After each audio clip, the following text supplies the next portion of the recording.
Hello, everyone. Welcome to the Joy of Pro Wrestling Network's very first official post-show review.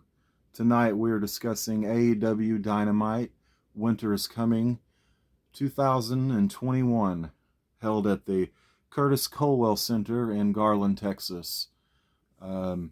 This place capacity holds, from what I read, about 6,100 people, and there was about 300 tickets shy a few days ago of selling out. So I imagine that the estimated gate was around 6,000 if they didn't sell out. A lot of hype surrounding this event. Not to the credit of AEW, more so the fans spreading the word about this event. In my opinion, AEW hasn't done a very good job of promoting this event. Although it is free, Winter is Coming as a free show, a free pay-per-view, if you will, somewhat to the Clash of the Champions, back in the day that WCW would hold big premier marquee matches for Winter is Coming. So basically a free pay-per-view that they give to the fans. Anyway, enough of that. Right off the bat, didn't waste a whole lot of time. World title match to start off the show. Right off the bat, world title match and a 60-minute time limit. That kind of threw me off. The Omega versus the Daniel Bryan match was 30 minutes. Took up the full half hour of that Dynamite. Going to a 30-minute Broadway draw. So, hell of a match, by the way. So right off the bat, 60-minute time limit match. Adam Page and Bryan Danielson. Shit, I already messed that up, right? I am so used to calling him Daniel Bryan, so I'm probably just going to call him Daniel Bryan through the whole rest of the show. Never mind me. Anyway. So I'm hoping that this thing goes at least 30 minutes without a commercial break. And we'll see if we get that. So I'm hoping this match will end up going at least the first 30 minutes without any commercial breaks. And that's pretty much what we all got. We ended up going 25 minutes, the first 25 minutes about until the very first commercial break. So that was a good job on AEW there. So the match starts and, they tie up and they work the crowd a little bit with some tie-ups, backing each other off, kind of like, I'm better than you type of stuff, working the crowd with some tests of strength, doing that schmoz, and, the whole time, Daniel Bryan's working him, Page, like he usually is, unsure of himself. He's getting a little worried about, how am I going to out-wrestle this guy? Kind of like, what have I got myself into? I thought the first, at least the first half hour was Daniel Bryan, pretty much even longer. Bryan Danielson pretty much dominating Adam Page through this whole match, showcasing all of his move his variety of moveset, his catalog, showing, you know, how great of a wrestler he really is. It's hard to compare him to Luthez, but he's kind of, if you think about it, he's the Luthez of our day, the modern day Luthez. Great technical wrestler. Really keeps the spirit of pro wrestling alive in the age of sports entertainment. He's a great, hooker type of wrestler. You don't want to get mixed into a match with him, a wrestling match with him. You want to try and get him outside of the ring, and that's something that Page seems he failed to do throughout this match. You know, he had a couple chances of really capitalizing on hurting Bryan Danielson outside of the ring, and he didn't. So that's kind of one mistake that Bryan Danielson was capitalizing on, you know, that he kept it in the ring. No one can out-wrestle Daniel Bryan in the ring, and this match really proved that I really think, the best wrestler alive right now. It's a bold statement, probably, but I believe that it's true. Excuse me.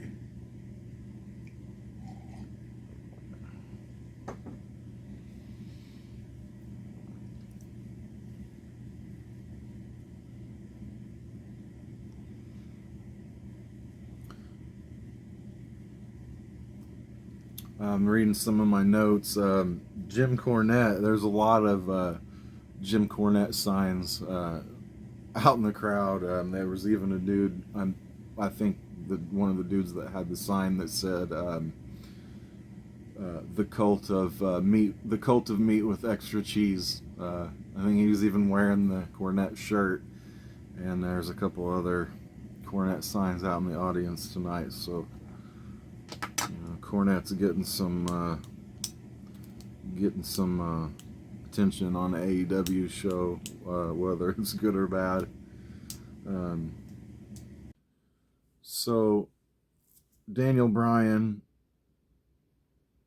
throughout most of half of this match, is dominating Adam Page, outworking him and out wrestling him. Putting Adam Page and his world title in a very bad situation. And in my notes I wrote, after the first 30 minutes, going into the first commercial break, if this was a video game, Hangman Page would be dead by now. Damage at 120%. He was just getting his ass kicked. He didn't really have a lot of offense. He got maybe a suplex or two, or a couple punches, a couple chops in here and there, but total domination by Bryan Danielson through the whole first half of the match. First 25 minutes of the match, and then they went to their first commercial break.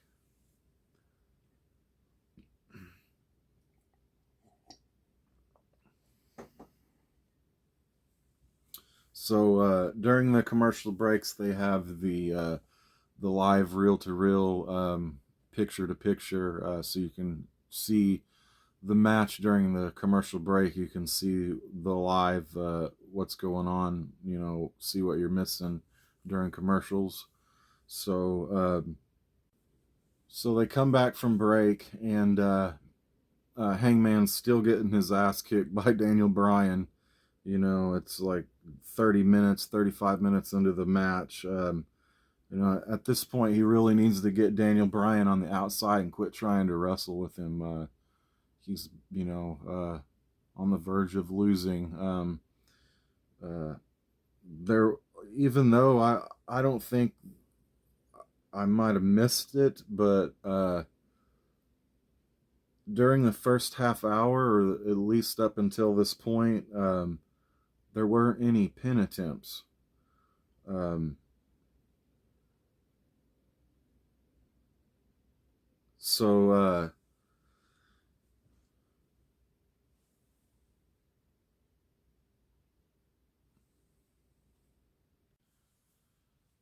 Hangman finally gets Bryan Danielson, sorry. Hangman finally gets him out onto the outside and connects with the suicide dive, and then hits a moonsault from the top of the turnbuckle onto the floor, onto Daniel Bryan. Um, from what I remember, he didn't connect all of it, and maybe Daniel Bryan caught some of his knee in the face. We might have a picture of that. I'm not sure if we caught that one. But my notes say they get back in the ring. Death Valley Driver by Hangman Page. To my knowledge, the first pin attempt of the match. Daniel Bryan, of course, kicks out. And they fight a few more minutes. Page attempts another moonsault, it says. Bryan, he attempts. This is the spot where Bryan, he catches him during the moonsault setup, and he launches him over the other side onto the floor. And so now we're about 35 minutes deep into the match, and Bryan Danielson has just tossed Adam Page off of the apron, and Page has now got some color. He's bleeding, and the crowd's going nuts, and we're about 35 minutes into the match, and they go to another commercial break. Perfect spot for that to happen. Perfect spot for the commercial break. Good TV going on tonight. There's not a lot of wrestlers, it seems today, that it seems like WWE teaches you how to learn TV. Where the cameras are, where the angles are at all times, when you're going to commercial. But big cliffhanger going into that commercial break. So Adam Page is busted wide open on the outside of the ring, and like I said, they're on commercial break, and the picture-to-picture is playing, and you got Daniel Bryan doing jumping jacks in the ring while the doctors and referees attend and give Adam Page medical attention. Bryan's really taunting the crowd. He's working it really good. He's playing his role pretty well, showing a new vicious side of Daniel Bryan, or maybe the vicious side of Bryan Danielson that people hadn't seen before. Maybe people that are just familiar with his WWE work.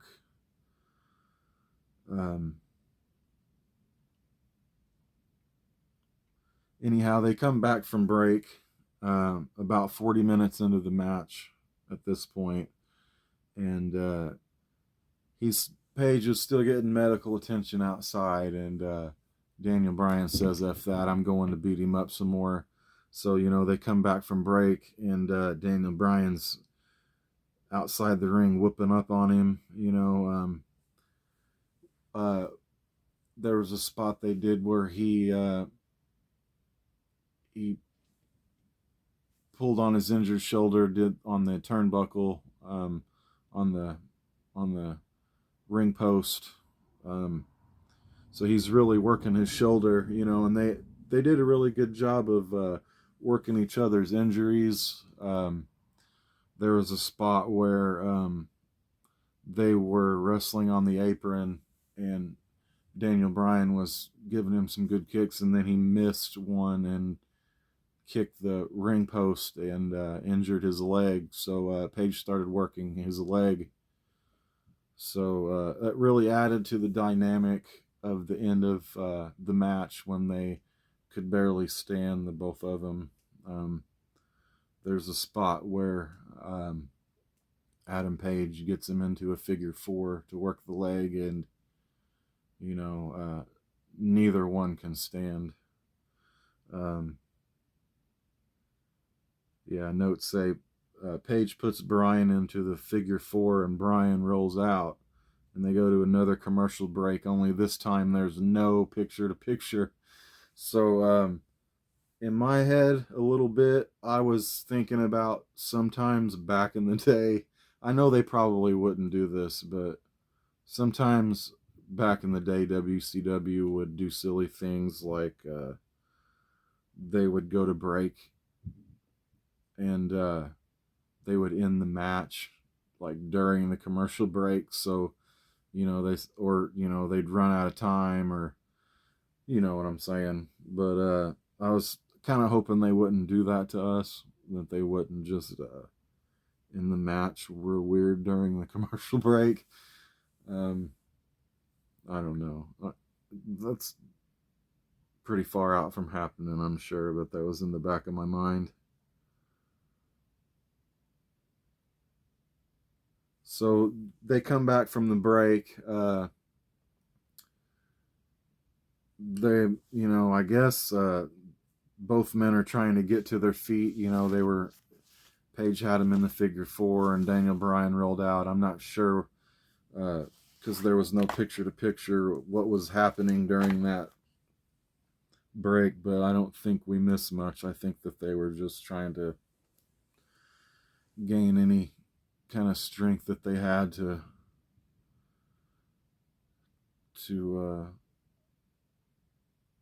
keep the match going. So they come back from break, and they're wrestling some more, and Page has some color. They're following the old formula. The old long wrestling matches, long, brutal, bloody battles, and so Page is busted open. He's got some color, and I was thinking, it's kind of refreshing to see blood on TV. We really, for the past like 10 years on WWE TV, there hasn't been much blood. Some guys will do that business for themselves sometimes without telling, Vince or Bruce or whoever, or Johnny, whoever they tell, they'll keep that from him, and, might get scolded after the match or something when they get to the back. Sometimes the match is called for it, WWE's called for it to happen, but it really doesn't happen a lot because of the whole Hep C issue, I guess. So they've really cracked down on bleeding everywhere. I noticed, the blood in the ring, the blood stains. It reminded me of the old days,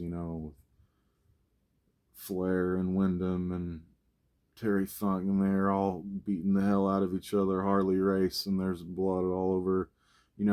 There's blood on the mat from the first match. Like what was it? Starcade. You had Carlos Colon bleeding everywhere. Whoever was on that card, was probably bleeding way before the main event, and anyway, there was blood on the mat tonight, so that was kind of refreshing to me. It seemed to kind of get cleaned up, or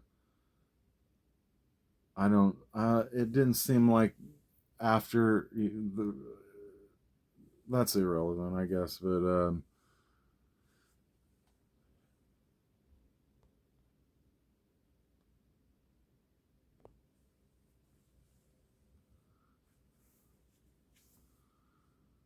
so Adam Page hits a Tombstone pile driver for a 2 count. I'm thinking, the whole time it's been, well over 45 minutes now, and I'm just thinking, I'm not, back in the day they would be like, uh, 10 minutes remaining, 20 minutes have gone by, 10 minutes remaining, or, 5 minutes, it was that Gary Capetta, he would make his voice loud and known. So I don't know. Justin Roberts, he's very good at what he does, so I don't understand why you couldn't hear him very well tonight, but I couldn't hear him at all. And I guess he was announcing to the crowd, but I don't know. I just couldn't hear it on TV. I kind of heard him toward the end, but it would sound like he was mumbling. He was like 5 minutes. It's just couldn't hear it. So the battle's still raging on. They can barely stand. They're trying to muster all the energy they can to fight each other still. At this point, Adam Page is probably thinking, man, if I can just survive 10 more minutes of this, I can survive by the skin of my teeth. And so they're wrestling a little bit more, and Adam Page catches Daniel Bryan with a lariat that just totally knocks Bryan Danielson out of his boots. It was pretty impressive lariat, and the crowd after that was chanting cowboy shit. And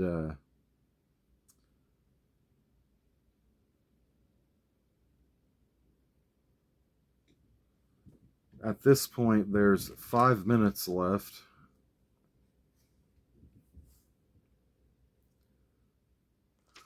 So there's 5 minutes left in the match. I still can't hear Justin Roberts, but finally hear him say 5 minutes. So 5 minutes are left in the match, and Daniel Bryan looks out at the crowd and says, "I'm gonna kick his fucking head in." And so he turns around, and I was taking notes, so I kind of missed what was going on. I guess he tried to kick him, and then there was a little tussle. Maybe I'd have to go back and look at the video, but Bryan gets him in the crossface, gets Page in the crossface, and Justin Minute says 1 minute. I still can't hear him, but 1 minute left in the match, and Page is still in the crossface, and then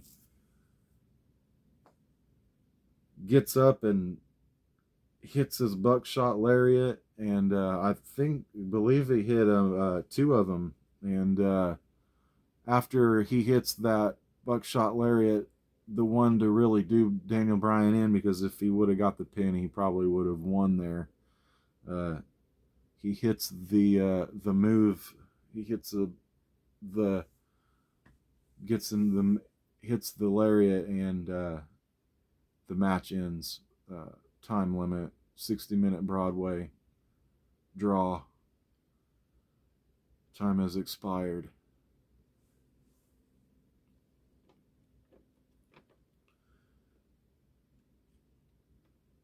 Crowd's chanting 5 more minutes, but they're not going to get it.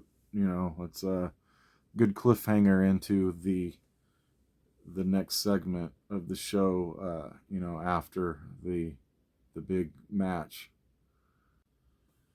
So Hangman has survived by the skin of his teeth. He's lasted the time limit with Daniel Bryan, and Daniel Bryan was unsuccessful in pinning or submitting him to become the new AEW World Heavyweight Champion.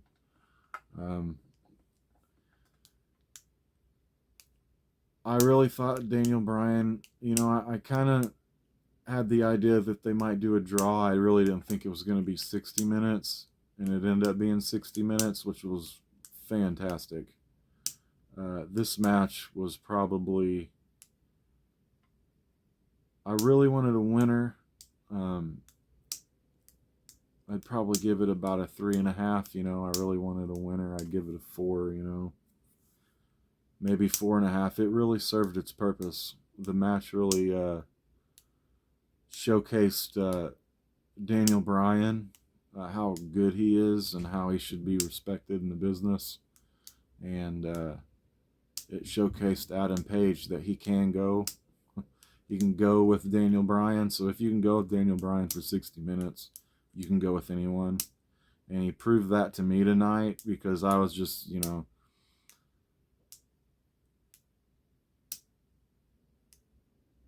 it seemed like I liked Adam Page. I liked Hangman all the way up until the time that he won the title, because I feel like that shows his weakness, that having the title like showed. I just feel like he's a weak champion. He has no confidence in himself. He's the anxious cowboy. I feel like he's kind of a cosplay cowboy, and he's a little bit boring, and AEW knows that. I said earlier that I thought that they didn't do a very good job showcasing, and I think all the hype surrounding it was from the community, the fans, but they haven't done a very good job of showcasing the world title. I think that they should show more importance on it, and I wasn't sure how they could show importance on it with a champion like Adam Page, I guess you'd say. That's why I thought Daniel Bryan was going to win, and go into the new year a new champion. But I thought they just kind of gave Adam Page the title because he deserved it. How they give titles to people that deserve it, or they've worked for so long there, and they're next in line. But only time will tell, I guess. I just think that there's a reason that all last week, when I said that they didn't promote this very well, all last week on Dynamite, there was no mention. I guess they might have mentioned the match in passing when they are advertising, the promotion of the winner is coming. But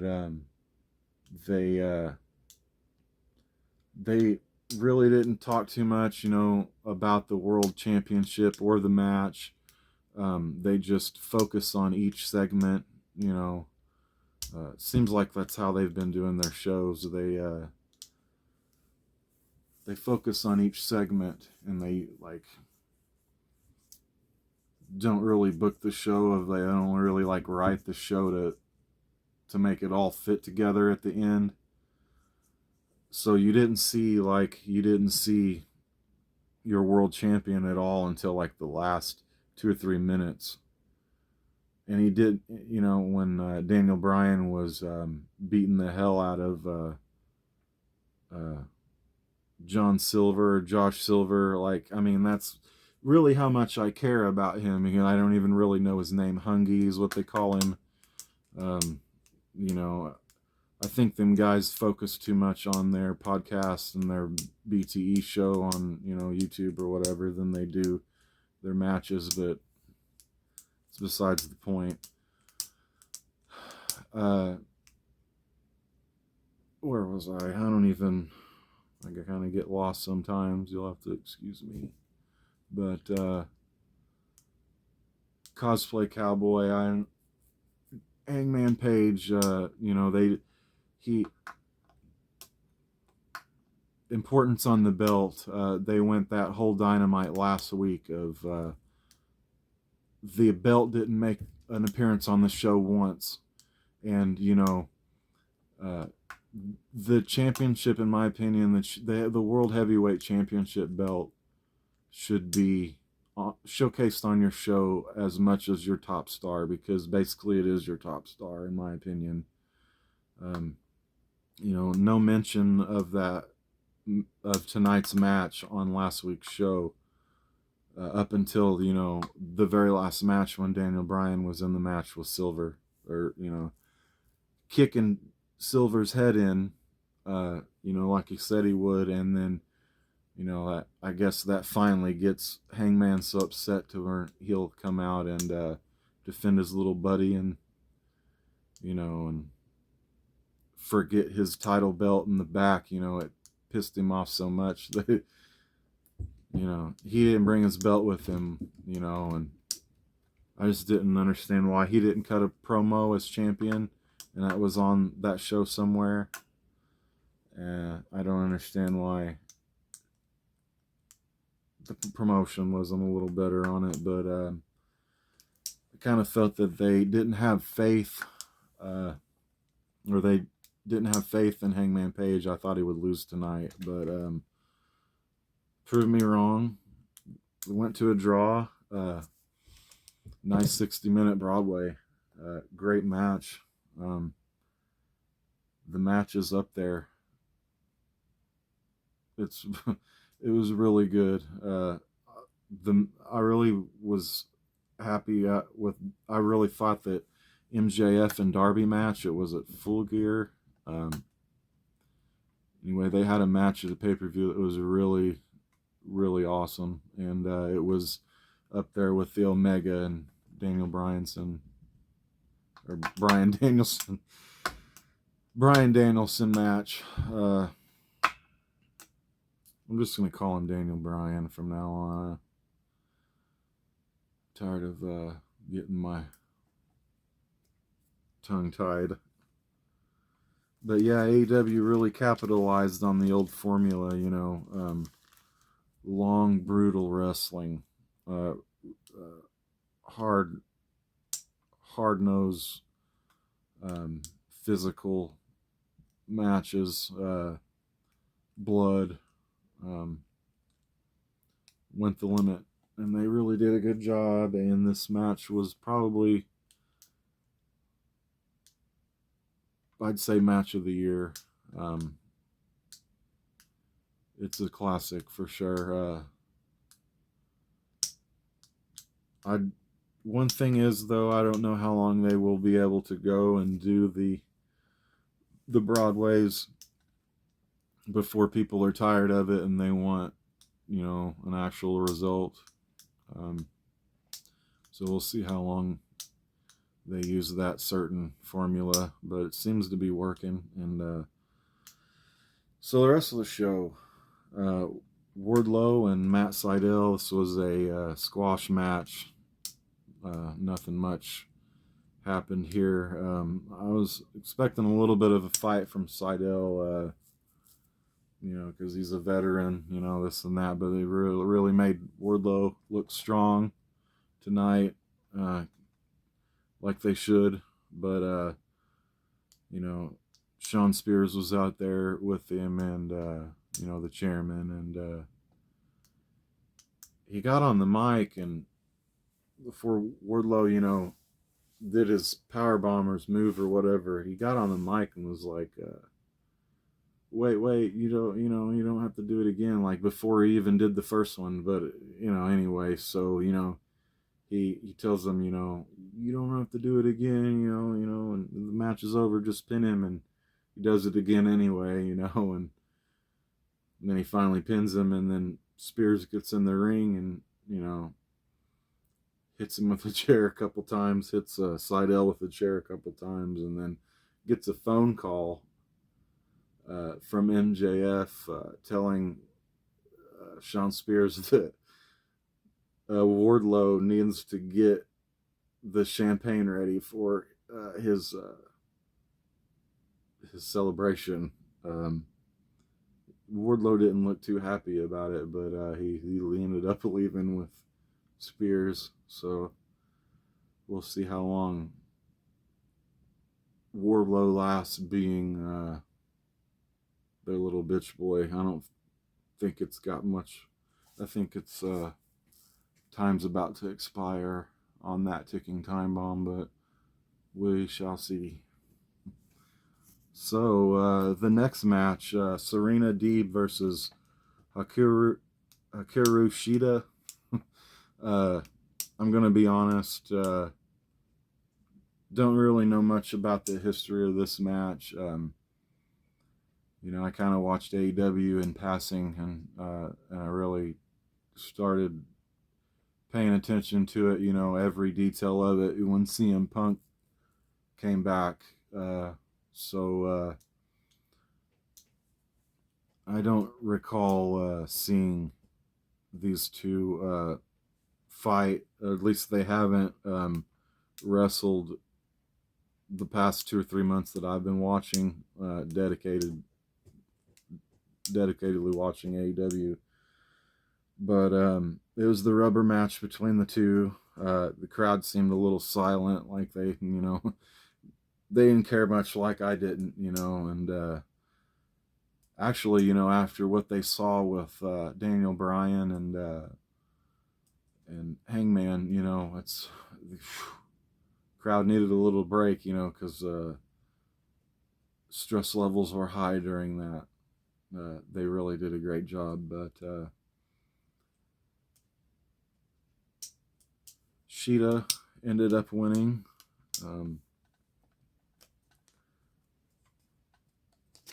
So she got the third match of the rubber match. Maybe they'll put an end to that feud. I guess it was a feud. I'm not even sure when their matches took place. Like I said, I'm really started watching AEW more when CM Punk came. And that's a whole nother story. You know, CM Punk, he's been wrestling jobbers for every week since he's been, you know, besides his big matches at the pay-per-view, he's been wrestling some jobbers. Good matches, I guess, but just, you know, not much going on with him yet. It kind of makes me wonder about him, if he's going to be in the title picture at all. He talks about it a lot, but he's found himself, you know, in the lower mid card.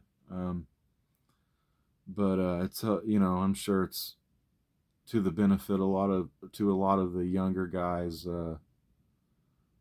having him around. But so match 4, MJF versus Dante Martin for the Dynamite Diamond ring. MJF is one of the very last two years, so he's the reigning champion going into this.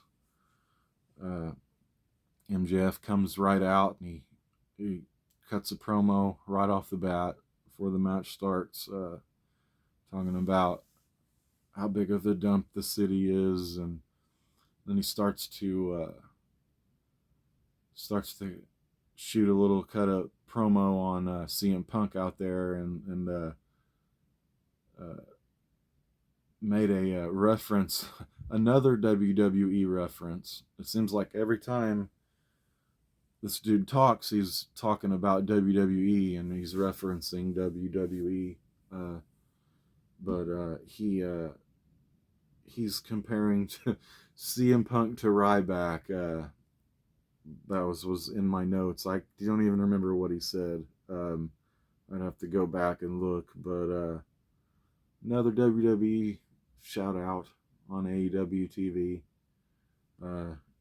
Even if it's Ryback, who hasn't wrestled for years for WWE, you know, he's WWE. He's a WWE guy. So they are promoting WWE once again. Anyhow, decent match. Going back and forth a little bit. Dante's a little green.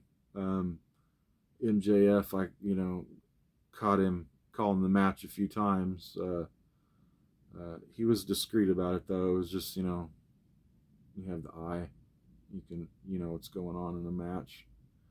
But, so, MJF's calling the match. It's a pretty good match. Ricky Stark comes out and he puts MJF's foot on the rope, I guess, after a Liger bomb. And they're having a pretty good match, and MJF hits a pretty powerful Liger bomb, and Dante Martin kicks out of that, and time goes by, and Ricky Starks comes out while Dante Martin's got MJF in a pinning attempt, and Ricky Stark puts MJF's foot on the ropes. So he's out there, and then causing a distraction, and turns around, and MJF gets him in an armbar, and then taps out, and MJF's your 3-time Dynamite Diamond Ring champion. In my opinion, the Diamond Ring champion is, I guess that's what they call it, is the AEW's version of the King of the Ring. MJF's probably the right guy to have that. So MJF wins, and FTR's out there, and they come out and they're celebrating with him, and they got him up on their. FTR's got MJF up on their shoulders, and then the lights go out. Lights go out, and then Sting and Darby Allin come down, and they start whipping their asses, and then MJF finally catches one of them with a low blow. I can't remember which one, and then they start to really start working on him pretty good. And then CM Punk comes out with a baseball bat and runs them all off the way Sting used to run off the NWO back in the day. I thought that was kind of cool, which set up a 3-man tag match, I believe, for next week, or whenever that is. I'm not sure. I'll have to look at, but MJF, I believe next week. MJF and FTR versus CM Punk, Sting, and Darby Allin. So that should be pretty decent to watch. Then they go off the air. So pretty good show. Daniel Bryan at the end Bryan Danielson is not your new AEW World Heavyweight Champion, still reigning and defending AEW World Heavyweight Champion, the cosplay cowboy, Hangman Adam Page.